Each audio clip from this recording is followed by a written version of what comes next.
major prophet. Why angafelanga eJerusalem? Why na David a prophet ukuthi Jesu ngeke afele eJerusalem but utawufela to the mountain of skull?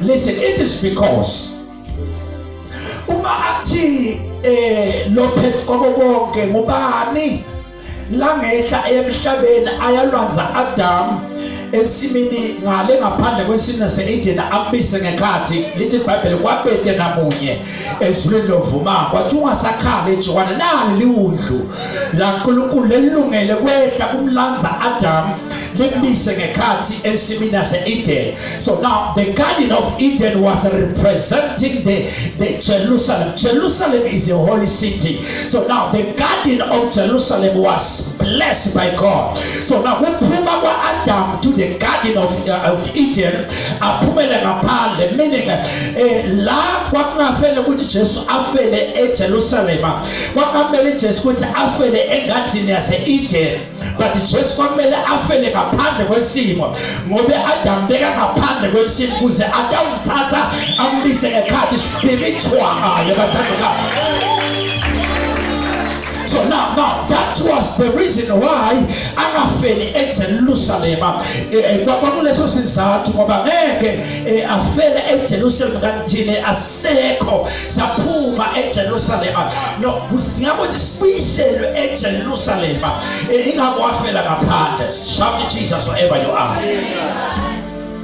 So now ngifuna ke ukuchazela kafisha so that you may understand lama Easters ukuthi ngabe kuchazane and kwendekani futhi emoyeni right now in the name of the Lord. Jesu ke uthana kafa itolo bangcwele wabheka phasi esihogweni. Hallelujah. Ngoba beka unile beka soni lesimangalisako kuze thine sizuze umusa.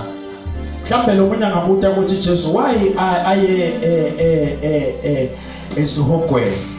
Naku ke Jesu beka kuyele kwagcwele esihogweni, and I'm telling you ngiyathi kude umprofeti nomfundisi lokwakutshela lokho awake wayiva lenshumayelo le kaVOC awake wayiva somewhere.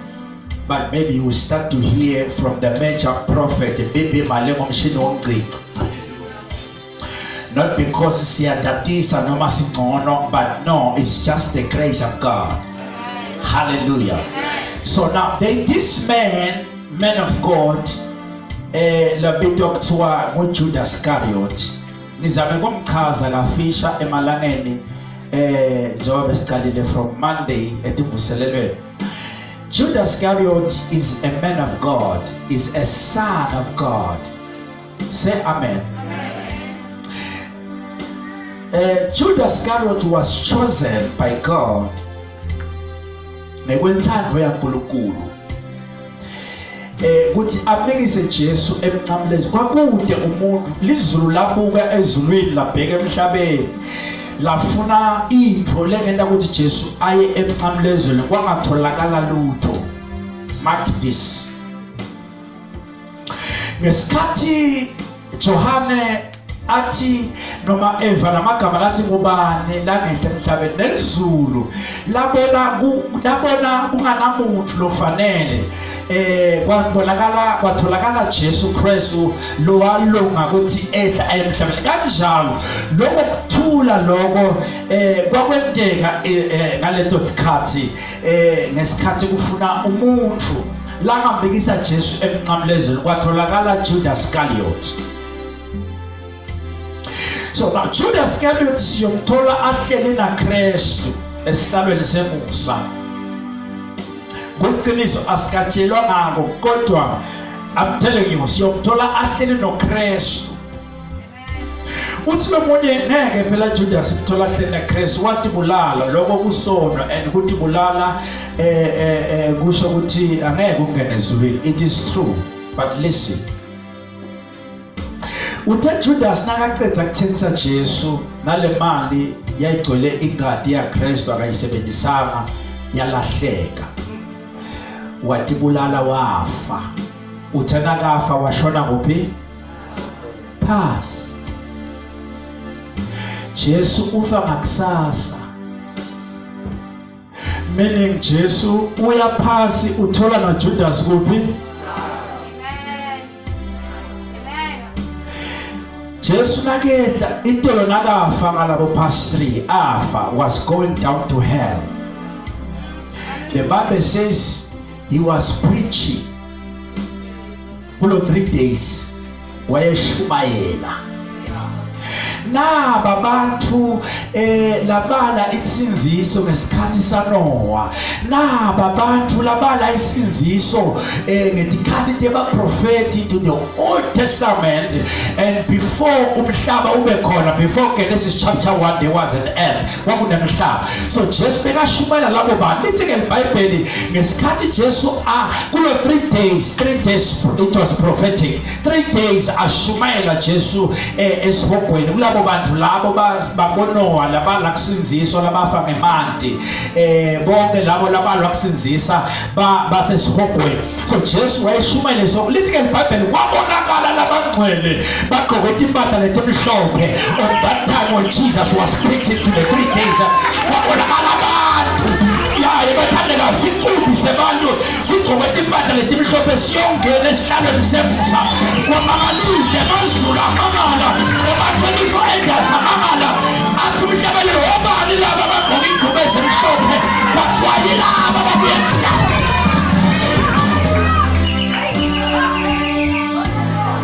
He was preaching to the 3 days. Maybe I will tell you about the secret of the 3 days. Let me start to share this to you for the 3 days. I want you to understand something here. We want to understand that before we talk about these 3 days of Jesus. Kubonakala Saula aphethe inkemba agibela ihashi lakhe abulala amaKristu. By the authority lanikwa yona kwaqhutshwa stem kwathiwa wena noma ungabulala kanjani uvumelekile. Uthena saqedze kwabulala kuthiwa nganyelanga lithi wavuka ekseni waya eDamaseko. On endleleni asaya eDamaseko Saula ayobhubhisa amaKristu. Lithi iBhayibheli endleleni washaya unyasi. Wawaphasi kwavala kamehlo for 3 days. For 3 days, little Bible, for 3 days, something was happening to Saul. Ngoba nakavuleke mehlo kulo 3 days, wathi walegama lakho lekusaba ngiSawula, but you gonna be called Apostle Paul. Kulo 3 days, Sawula bekahleli noJesu. Lithi ke iBhayibheli kulo 3 days avaleke emehlo kuthiwa ke bekahleli noJesu naye wathatha wayiswa somewhere spiritually. Kule tinto umpostoli lakhuluma ngazo. I will show you uba kunesikhathi ise the Bible yonke lento akusindaba nje esivuka siyixoxe kodwa into esezwini likhona le bantu le. 2 Corinthians kulamagama lathi uthi umpostoli Paul ngiyamazi indoda eyefika to the holy of holies yajika ngiyaya uthi ngiyazi indoda kunendoda engiyaziyo eke yafika to the holy of holies. Wayekhuluma ngoba umpostoli Paul ku2 Corinthians nakathi ngazi kunendoda engiyaziyo eke yafika to the holy of holies. There is something there. You must go deeper. Say amen. I will show you. It's in the Bible. Uthi kunendoda lenyathi kuleke yafika to the holy of holies yaphinze yajika. So now Jesu ke uthena kafa njengoba namhlanje solo uyashumayela Jesu usasi yaqedza ishumelo yakhe kumela athathe tikhiya enyokwe nato sasa sebesinikwa abangcwele ngoba akakhuphuka nganato akushiya kithi ngabe ikhaza kusasa indaba tikhiya cela ungasali kusasa, and I believe your life will never be the same again. KunemaKristu lakhuleka, kunemaKristu lanikelako, kunemaKristu lafastako, but inkinga lenkulu bakwenda konke, but the problem they don't have a key to open. That is is why many Christians and pastors and prophets, they are suffering prophesying, they are suffering preaching the gospel with power, they are suffering, they don't have money. Why? Because they know these things, but the problem, they don't have a key to open the kingdom.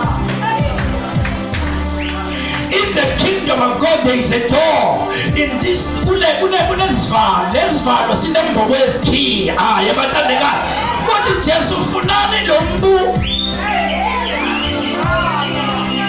Utsini hati kusinoisho. Uya kuzinzingile 1, 2, 3. But lewa kuna kinga. But tinele funani lombu. Namana kama uti take a key and go to the kingdom and sasa sebe sikhuluma ngetikhiya yabangcwele lithi ke iBhayibheli la siyawuvula khona akekho nga la siyawuvala khona akekho longa. Tshela ngathi ukasho uma kodwa kusasa ungasala kanjani ngoba ufuna ukuvala bonke abantu laba kaphathile empilweni ngenxa yokuthi ngiyakholwa bayathandekayo kunabantu labafikayo ukuthi siyakholwa indlela of-faith kuze ngakakalekisi ngakathini lobu uyakholwa sasa ngizobe ngivala zonke izitha sasa sebesisho ukuthi uNkulunkulu angisathi thina dikhitha nathi letinzala sasifuna letisha niyavala namhlanje bonke letisha letinzala akusafune ngisafuna letisha disana ngoba uNkulunkulu uzohamba ngolunye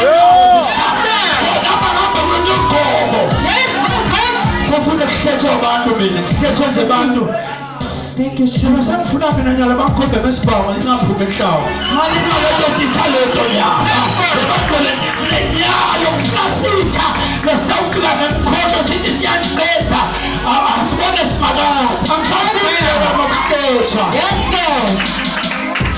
Jesus. Hallelujah. Call it intercession, call it Thank you, Jesus. No, this time around is Mbamba. This time around so in the mighty name of Jesus.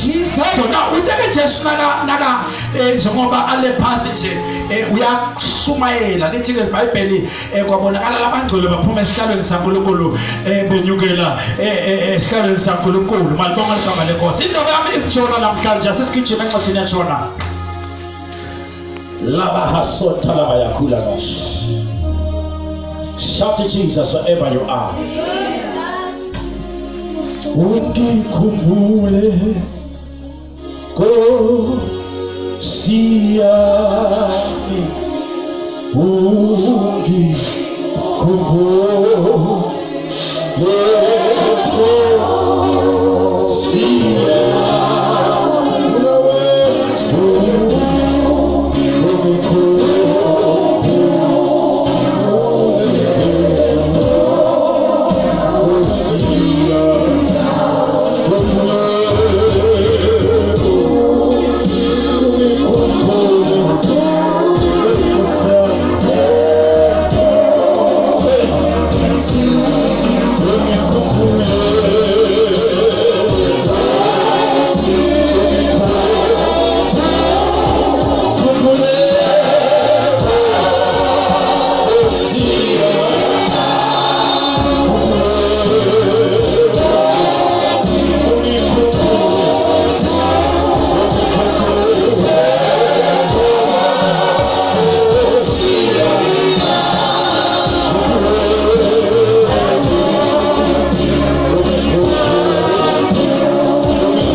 Jonah was a man of God. It was a yesheniwe.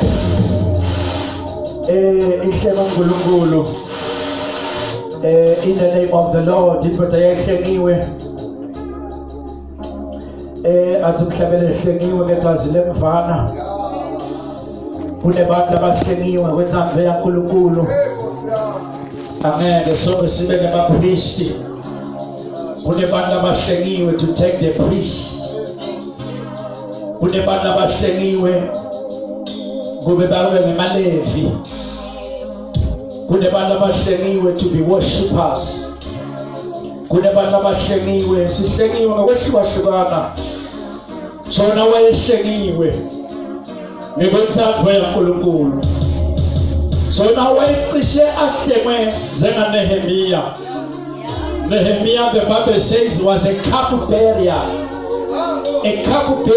ngumuntu lotheniwe wangathenwa nguhulumende ngekufaka umjovo kodwa wathenwa nguNkulunkulu ukuthi akwazi ukuphatha isitsha senkosi uNehemiya wayehlengiwe wathenwa nguNkulunkulu njengampostoli Pawula asiuva umndeni wakhe asibeba abantu bakhe indoda yayihlengiwe ihlengelwa ukuthi ikwazi ukuphatha isitsha senkosi ikwazi ukuhlala esigodlweni senkosi nakwendeka mhlambe make indlovukazi yala ekhosini kwendeka mhlambe iwela lithawula somewhere kungabikho lokumthintana wayehlengiwe aphatha isitsha senkosi Jona wayehlengiwe ahlengwe nguNkulunkulu nekwenzandlo yaNkulunkulu listen very good izabamela namhlanje Jona was representing Christ mark this because my preaching yami ilapho namhlanje so now Jona uma ubona Jona if you read the book of Jonah yonke lencwadi is propheto saKristu uJesu say amen so now Jonah was representing Christ babake uthe Jona lakahlengiwe izulu labheka emhlabeni lafuna indoda lekhotho lafuna indoda lelobukhona baNkulunkulu langathola namunye kuleso sikhathi wayephila impilo yobungcwele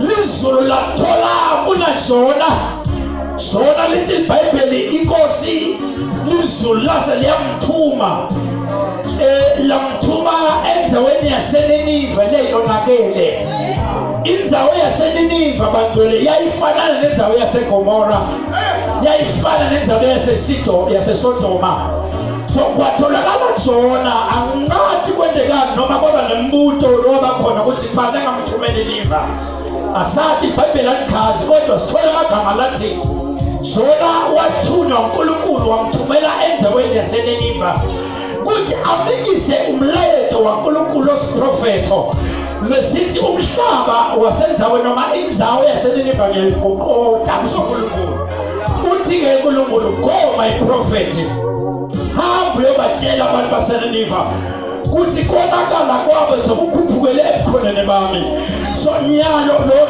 lemhlaba waseNinive ngiyawuqoqa ngiyangiva lebantwini so now utheke Jona lakeva lamagama amathi noma amsinza noma kwendekani lithi iBhayibheli wasukuma leso sikhathi wagibela umkhumbi wabhadala emkhunjini umkhumbi loya eNinive nekhona nemangcwele but along the way asahamba along the way amaze ngakhumbula incwadi yesambulo lithi iBhayibheli kwabonakala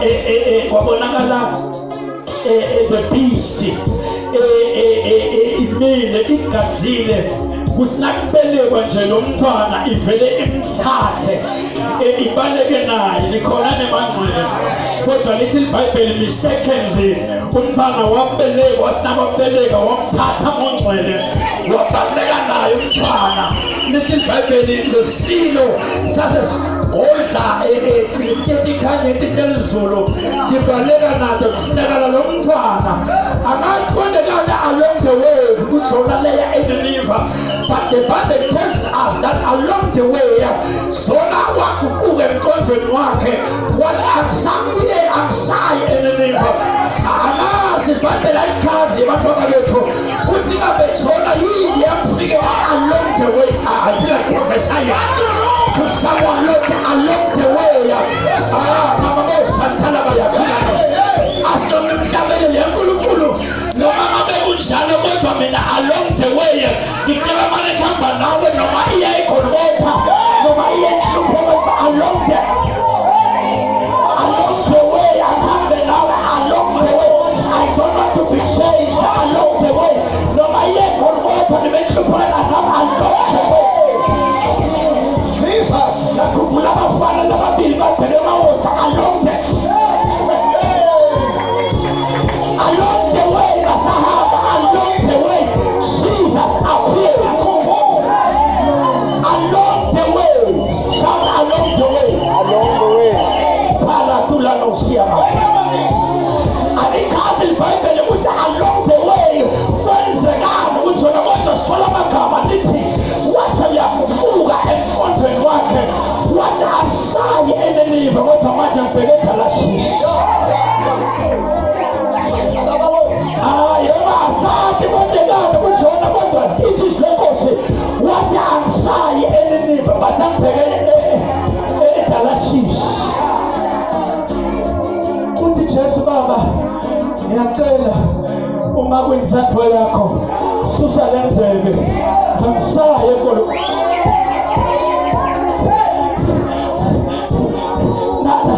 Ungabe eyami kodwa kube ngeyakho intando emnandi into yakho Thixo ngisondeze kuwe usonjalo umhlabeleli along the way. It is the cause along the way uJesu waphumisa ukuthi sengazi along the way yebanthandekayo along the way it is the cause uJesu wakufuka wathi Baba uma kuyintando yakho mama osantalabaya ngiphiwe ngasaya ngabesele kodwa ungabi eyami ube eyakho. Asimazi uJesu yini yaphela enhliziyweni yakho akajinja. Asimazi uJesu wangenelwa yini ukuthi akashintsha. It is the cause wathi Baba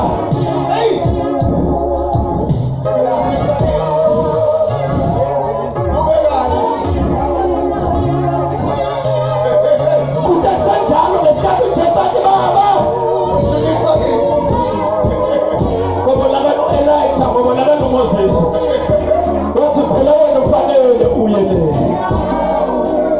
It is the cause uJona ngesikhathi aqabanga along the way kwaba khona udabadaba womkhumbi yaziqina nawe badele along the way. Along the way it is the cause the moment itena the fire babo santalabaya makuza anoza mahana liba hadosa ta the moment akabanga the moment feeling intimidakile it is the cause yasika sozikina nawe it is the cause kabonakala basayile mkhulu beta madoda sibele sonke sihlale phasi sifune ngamunye sikhonisise ngamunye kuthi ngabe sonke singenela ufanelekile kulo mkhumbi ukuze nomuntu ongene kulo mkhumbi abangangeni but ungenile. It is the cause babashaye bayeke nomkhumbi wabuya wahlala phansi kwenza umhlangano along the way. Yes. Along the way wabuzwa thola madoda khuluma iqiniso siyafa kodwa-ke lithi iBhayibheli Jona wathi amadoda asebrief ngimi le nkinga bese ngingasafuni ukuya le mina bese ngiya le wathi Jona ngeke enze ngiphile thathani mina ngisuseni lakini sekugcwele isono lechithakalo uma ningahamba nami ngeke ngifike la niyakhona. The only solution, take me out. Ngiphoseni phasi elwandle. Lithi iBhayibheli bashayeli bentanjalo bamthatha uJona bamphosa. Bathena bamphosa uJona lithi silenkosi kwefika imfishi lenkulu omkhoma. Yofika yamgola. Usho ukuthini lo mkhumbi wawuzika? Usho umhlaba. Shona usho ukuthini yena? Usho Kristu. The chant isho ukuthini yona? Isho the hair. The Bible lithi wangena emhlantini for 3 days.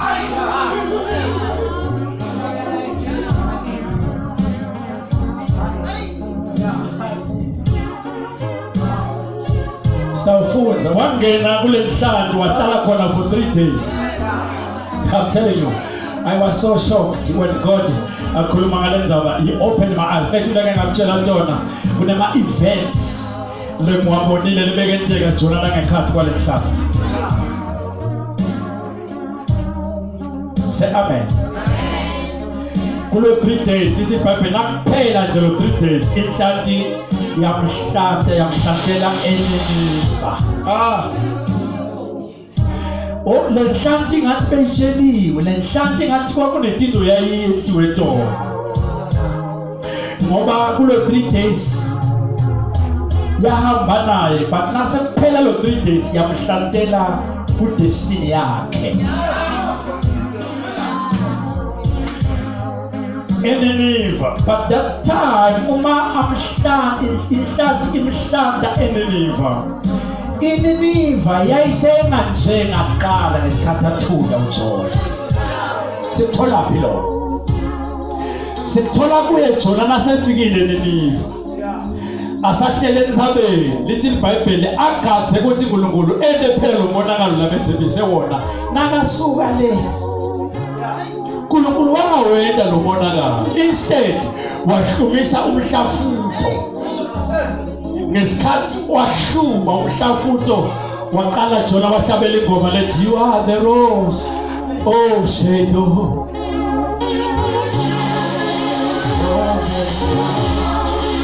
You are everything my heart desires. You are there. I shall not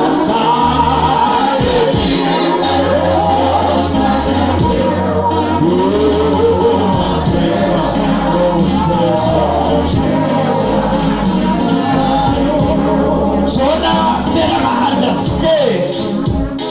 Kusenhlati la imqitha kulenzawo. Lenzawo yachinjwa ngesikhathi abasunisa lenhlati kule 3 days. Jesus. Lenzawo yayisengolisiwe. My God. Ngoba Jona washumayela spiritual angefiki kuyo physical. Jesus. For the first time sibona umangaliso sifunde incwadi kuGenesis sifike la khona kuJona kunaJona khona asikale seva umangaliso wemhlafuta ukuthi uNkulunkulu uhlumisa sihlahla fasting emasecond samnika sifunda asaka sikake sheba umangaliso loJesu lo mangaliso uda emva kuba ininiva seyikliniwe. What I mean? Come on, man of God. Jesu nakasashumayela izwi lenkosi asikake sabona umangaliso lothi Jesu waphuma ebonzeni. For the first time sithola umangaliso izwi lenkosi ngesikhathi bafuthi bavalelwe endlini bahleli kulo 3 days Jesu afile uthela 3 days nasawuphelile kwabonakala Jesu enyango phiyo kusho iBhayibheli bofunza kahle kwabonakala Jesu angena libonzeni. Jesus, Jesus, Jesus, Jesus. For the first time Jesu abonakala ngene ebonzeni aphumela ngale umangaliso lo wenteka after resurrection. My God. Jesus, Jesus, Jesus. I'll tell you tomorrow. Sasa sabe sithi siyavuka lokufile phansi sikhiya zethu siyavula ngegama lika Jesu. Hallelujah. Ufisa ukuthi uNkulunkulu kanzima ngokuhambe mangayikanzi indzawo seyikliniwe. After resurrection, I'm telling you, after resurrection your life will never be the same again. After resurrection your life will never be the same again. Makula no Siama. My Jesus. My God. I'll tell you what here, Jonah. Jonah chapter 1.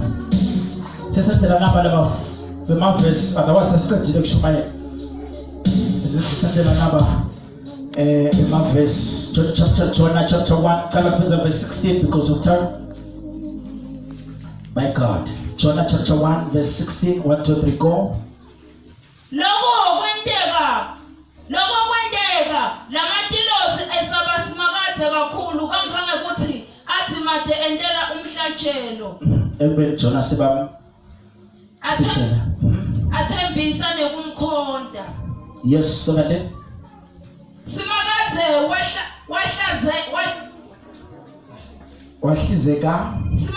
wahlizeka Jona ngenhlanti lenkulu leyafike yaminta. Jona wahlala esiswini sayo emalanga lamathathu nebusuku lobuthathu. 3 days and 3 nights. Asisibe Jona nakathandaza ase esibokweni ukuthi uthini ku chapter 2 verse 2. 1 to 3 go. Ekuhluphekeni kwami ngakhala kuwe. Aqala kuza verse 1 for us to understand. Asesekhathe esiswini senhlanti Jona wathandaza kuSimakathe lo uNkulunkulu wakhe. Wathi verse 2 ekuhluphekeni kwami ngakhala kuwe Simakathe wangiphendula ngamemeta ngisemathunjini emhlaba ngicela lusindo wena waliva livi lami. Ngicela sisukume simangathi nyawo. Sikhathi lesi Jesu ubusy. Ubisadindo lekithethwe sitha kuthethwe inhlanti kumkhoma. Sikhathi lesi Jesu busy. I want us to be busy tonight. Sishele lo mkhoma the hell. Lethethe imali tethu yathatha injabulo yethu yathatha bonke tethu namhla sithi lenhlanti lenkulu ayitihlanti lezinto. Ngoba busuku lakho na Jesu bekabhizi na Jona abhizi. Kuzibona ukuthi Jesu la lenzaba ya Jona uyayadi ukuthi yayirepresenta yena. Awufunze Matthew chapter 12. If I'm not mistaken, Matthew chapter 12. Ukhuluma Jesu ukhuluma ngaJona. Ufuna ukuthi uqonzele ukuthi it was a prophecy for Christ, it was a prophecy for Jesus. The younger lenzaba ya Jona was representing Christ. Matthew chapter 12, open verse 41, 1 to 3 go.